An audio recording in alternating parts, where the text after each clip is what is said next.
Só abrir uma...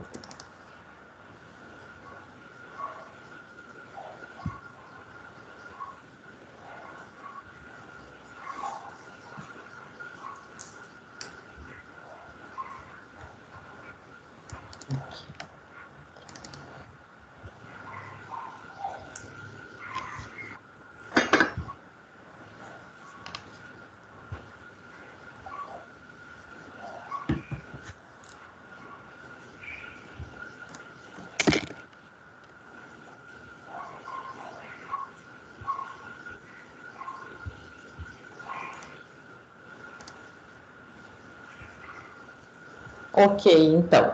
Gente, o que a gente vai começar hoje, tá? Como é que vai funcionar? A prova encerrou, então, hoje às 19 horas, 19h30, uma coisa assim. Aí os últimos colegas fizeram agora, deve ter alguns fazendo ainda.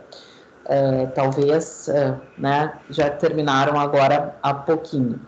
Então, eu vou fazer a correção de vocês ao longo dessa semana ainda, e aí já libero as notas pelo portal normal, tá?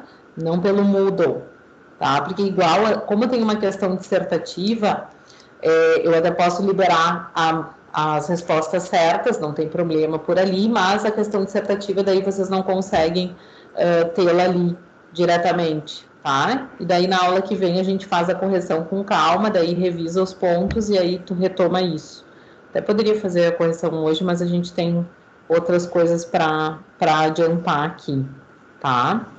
O que a gente vai fazer então? Hoje a gente, conforme combinado, a gente vai tratar um pouquinho sobre a questão da sociedade disciplinar, né? Inclusive eu deixei um videozinho ali, um material de leitura para a gente começar a tratar um pouquinho sobre essa temática e avançar um pouco na nossa matéria, que pese a gente estar bem de conteúdo até aqui, tá? Então, vamos fazer esses dois combinados para a gente poder se ajustar, ok? O que é importante? Então, só contextualizando, para a gente deixar como a gente sempre faz no início da aula, tá? Compartilhando aqui, hoje é a nossa aula 14, então, no pós-prova, tá? Deixei para vocês o PPT, deixei para vocês o livro, que é a obra do Michel Foucault, então, o Vigiar e Punir. Muitos de vocês já devem ter feito essa leitura, talvez com a professora Vanessa, em Direito Penal, ou talvez já fizeram essa leitura em algum outro momento da vida, né? Seja da vida no curso ou fora disso, mas é interessante para a gente conversar um pouquinho sobre a temática da sociedade disciplinar, né? Então, é exatamente sobre esse ponto que a gente vai falar hoje, dentro dessa estruturação. Então, tá aqui a obra completa, tá? Claro que vocês não precisam, para esta disciplina, fazer a leitura da obra completa, né? É uma obra interessantíssima, é uma obra que é utilizada até hoje, na verdade, é um marco da sociologia, essa obra Vigiar e Punir, do professor Michel Foucault, mas não é necessário para essa disciplina, mas fica a recomendação de leitura dessa obra, até porque vocês podem utilizá-la como fonte e como fundamento teórico em diversas outras disciplinas, né? Então, disciplinas como na estruturação de direito penal, na estruturação da área de direito público, enfim, então ela pode servir para vocês de maneira muito amplificada, né? Então, fica aí a sugestão de que façam a leitura dela completa. Qual parte nós vamos utilizar, né? O que a gente vai falar um pouquinho disso? A gente vai falar justamente desse capítulo 3 aqui, chamado Panotipismo. Tá? Então, esse é o capítulo que vocês efetivamente seria interessante que vocês fizessem essa leitura como uma leitura complementar. Tá? Então, para essa disciplina, para a conversa que a gente vai ter hoje, né, essa é a recomendação de texto. Mas fica o texto todo do professor Michel Foucault como uma forma aí de vocês, aqueles que eventualmente não leram, façam a leitura posteriormente aí para boas discussões para frente. Tá bem? Gente, então, vamos à luta. Pode ser? Eu deixei um vídeo para vocês também, que eu achei bem bacana, um vídeo da internet, está disponível ali. Então, fiquem bem à vontade para assistir depois. Não vou colocá-lo aqui até para não ser enfadonho, né? Mas acho que é importante para, enfim, né? Para que a gente consiga ter uma referência aí e conversar um pouquinho mais sobre isso. Então, tá. Vamos à luta. Podemos? Gente, eu acho que eu estou ouvindo alguém com áudio aberto. Se puderem só fechar e se puderem abrir quando quiserem falar, fiquem à vontade, como sempre, né? Mas só para não ficar o retorno aqui no áudio. Tá certo? Tá bem?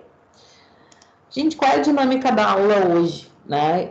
Novamente, a gente vai falar um pouco sobre essa temática através de uma aula expositiva, mas é importante também que a gente mobilize um pouco e que a gente converse. Essa realmente é uma aula para ser dialogada, né? É uma aula que seria super bacana se a gente tivesse aí no presencial, mas a gente consegue torná-la tão bacana quanto, né, aqui, se a gente conseguir participar e conseguir conversar um pouquinho, tá? Vão me sinalizando se eventualmente vocês não tiverem escutando ou não tiver algum retorno para a gente poder ajustar.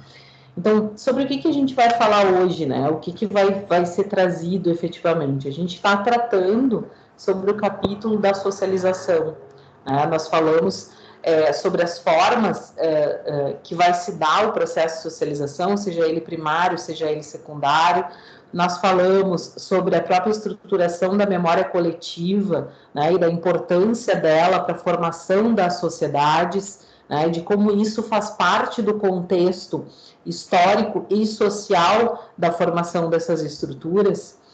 E nesse ponto a gente vai tratar um pouco sobre a questão do que a gente chama de disciplinamento, né, ou de disciplina e enquadramento dos indivíduos. Por quê? Por que a gente vai trazer isso para esse momento, né? Por que a gente vai tratar disso agora?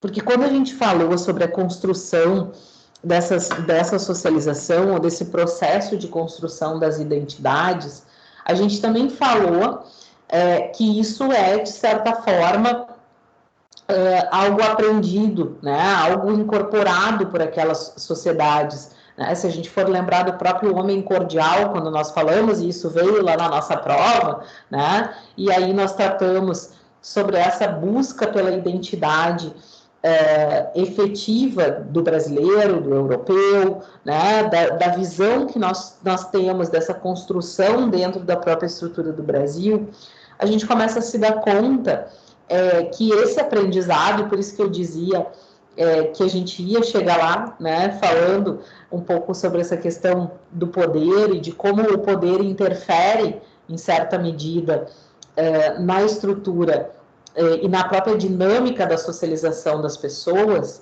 é nesse momento que a gente começa a enxergar isso, né? Nesse momento a gente começa a entender como é estar no mundo e quem determina, aspas, essas regras, né? É essa conversa que a gente agora começa, digamos assim, a aspas, polemizar, né? A gente começa a sentir aquela angústia no estômago e dizer assim, tá, mas só um pouquinho, quem é que impõe essas regras? Quem é que põe a forma como a gente deve se comportar? Quem é que determina lá, quando falamos lá no início, sobre a estrutura do restaurante, né? Que daí nós comentamos que existe uma forma como nós normalmente nos apresentamos, né, quando vamos a um restaurante, quando vamos a um evento, né, quem é que determina essas normas sociais, né, como é que isso aparece dentro dessa estrutura? E essas perguntas, elas foram justamente objeto do estudo do professor Michel Foucault, né, porque ele começa a pensar e a traçar a necessidade de se entender como isso acontece nas sociedades, né? E essa obra, então, Vigiar e Punir, ela tem justamente esse viés de pensar, buscar entender como funcionam essas relações, né? Buscar entender como funciona esse processo de socialização. Foucault, ele começa a pensar e trazer isso do ponto de vista do que a gente chama, e isso é bem importante, gente. Vocês já devem ter ouvido falar sobre isso em alguns momentos da vida acadêmica de vocês, mas é o que a gente chama de emergência da modernidade. Foucault ele vai se deparar com aquela ideia, e a gente falava há pouco, algumas aulas atrás, quando a gente falava sobre a questão da transição da era medieval para a era moderna, vocês vão lembrar disso, né? Vocês vão lembrar que nessa transição, na ideia dos reformadores, né, na ideia de se pensar em algo mais voltado ao homem, em uma estrutura antropocêntrica, que tivesse uma definição de Estado mais específica e, consequentemente, uma ânsia por efetivamente se pensar em novas formas de saber, em novas formas de se entender a própria sociedade. E essa emergência da modernidade, essa emergência trazida pelo pós-Revolução Francesa e pela própria estrutura de se pensar cientificamente as sociedades, a gente vai lembrar disso, né, quando nós conversamos nessa transição, é que vai fazer com que se desperte, né, esse olhar para se pensar como funcionam essas sociedades, como se dominam esses corpos, como se entendem essa estruturação. E é isso que vai angustiar Foucault, né? Foucault vai se angustiar por isso. Ele vai começar a pensar, e uma das obras dele vai falar justamente sobre a questão do discurso, né? Ele vai começar a pensar como essas relações são postas pelas palavras, pelos significados, por aquilo que se objetiva na vida cotidiana. E ele vai dizer o seguinte, olha, a gente começa a olhar para isso e começa a pensar que a gente sai de uma era, né, e isso vem na própria fala dele em Vigiar e Punir, mas a gente sai de uma era onde, por exemplo, as prisões, né, as prisões não, a ideia das punições era muito voltada às punições corporais. Lembra, a gente chegou a comentar isso quando falamos da Idade Medieval, né? Voltada às punições corporais, voltada a uma ideia de divindade, voltada a uma ideia de que o sofrimento poderia trazer o retorno, né? Poderia fazer com que a pessoa se tornasse alguém melhor, que deixasse de delinquir, que deixasse de fazer coisas erradas, né, durante a sua vida.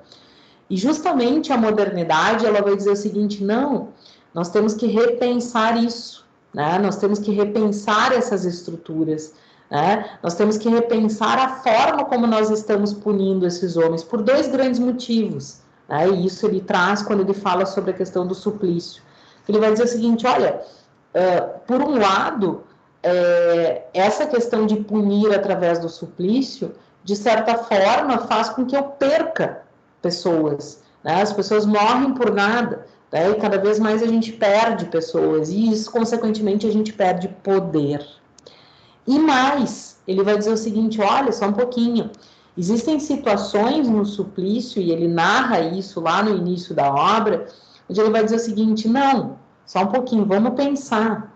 Existem situações no suplício que quando o indivíduo resiste à tortura, quando ele resiste à dor, vocês vão lembrar daquele exemplo do indivíduo que tem a pedra amarrada no seu pé e é jogado ao rio e se diz, olha, se ele subir, né, é porque Deus quis, etc. Mas quando o indivíduo sobrevive a isso, o indivíduo é visto como um mártir. O indivíduo é visto como alguém bom, alguém que conseguiu. E quem passa a ser o errado, quem passa a ter problemas é o carrasco. Quem passa a ter problemas é o rei que mandou, que determinou aquele determinado suplício. Então é sobre essa ótica, né? Não é uma ótica tão romântica quanto se pensar na ideia de que se passa a construir as prisões por uma questão de melhoria na vida do preso, né, ou na própria estrutura, mas é por essas estruturas que a gente começa a entender